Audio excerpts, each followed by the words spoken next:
Assalamualaikum warahmatullahi wabarakatuh.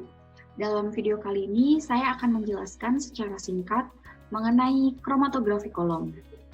Kromatografi kolom adalah salah satu teknik pemisahan molekul berdasarkan perbedaan pola pergerakan antara fase gerak dan fase diam untuk memisahkan komponen yang berada pada suatu campuran, di mana komponen yang terlarut dalam fase gerak akan melewati kolom yang merupakan fase diam. Suatu zat yang akan dipisahkan dimasukkan terlebih dahulu di bagian atas kolom yang telah dikemas dengan adsorben. Zat tersebut akan melewati kolom pada waktu yang berbeda dengan kecepatan yang berbeda tergantung pada afinitas masing-masing komponen terhadap adsorben dan pelarut atau campuran pelarut. Seperti yang kita ketahui, kromatografi terdiri dari dua fase, yakni fase gerak dan fase diam. Dalam proses kromatografi, selalu terdapat salah satu kecenderungan molekul-molekul komponen untuk melarut dalam cairan, melekat pada permukaan padatan halus, bereaksi secara kimia, atau tereksklusi pada pori-pori fase diam. Dalam beberapa hal, metode pemisahan kromatografi mempunyai kemiripan dengan metode pemisahan ekstraksi, di mana kedua metode ini sama-sama menggunakan dua fase, yakni satu fase yang bergerak terhadap fase lainnya. Dan kesetimbangan solut selalu terjadi di antara kedua fase tersebut. Prinsip kerja dari kromatografi kolom didasarkan pada adsorpsi komponen campuran dengan afinitas berbeda terhadap permukaan fase diam. Adsorben bertindak sebagai fase diam, dan fase geraknya adalah cairan yang mengalir membawa komponen campuran di sepanjang kolom.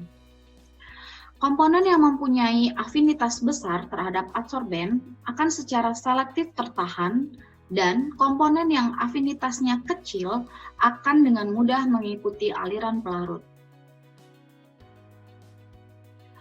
Kromatografi kolom apabila dilihat dari jenis fase diam dan fase geraknya dapat dibedakan menjadi dua, yakni kromatografi fase normal dan kromatografi fase terbalik. Kromatografi fase normal adalah jenis kromatografi dengan kolom konvensional di mana fase diamnya bersifat polar, misalnya silika gel, sedangkan fase geraknya bersifat non-polar. Sedangkan pada kromatografi fase terbalik, merupakan kromatografi dengan kolom yang fase diamnya bersifat non-polar, sedangkan fase geraknya bersifat polar, atau kebalikan dari fase normal.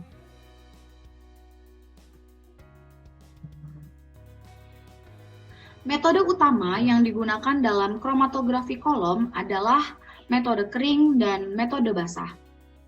Untuk metode kering, pertama-tama diisi dengan fase diam kering, diikuti dengan penambahan fase gerak yang disiramkan atau dialirkan pada kolom sampai benar-benar basah.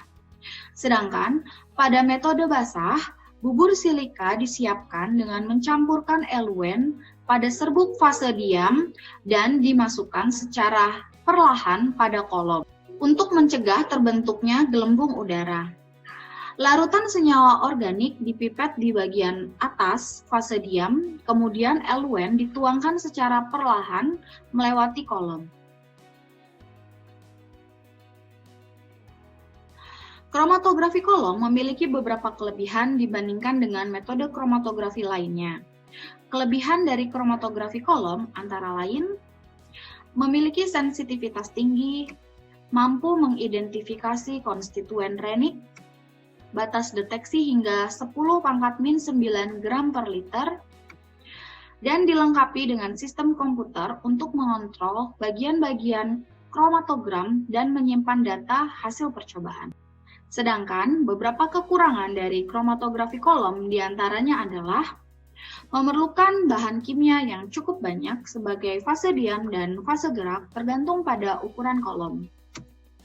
Dalam melakukan pemisahan campuran dengan metode kromatografi kolom diperlukan waktu yang cukup lama. Selain itu, hasil pemisahan dengan kromatografi kolom kurang jelas terlihat. Dan kadang sulit mendapatkan pemisahan yang sempurna karena adanya tumpang tindih dari pita komponen antara satu dengan lainnya. Berikut adalah skema alat dari kromatografi kolom yang sederhana.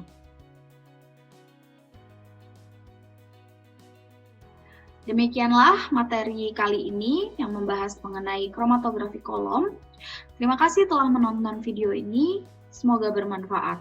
Wassalamualaikum warahmatullahi wabarakatuh.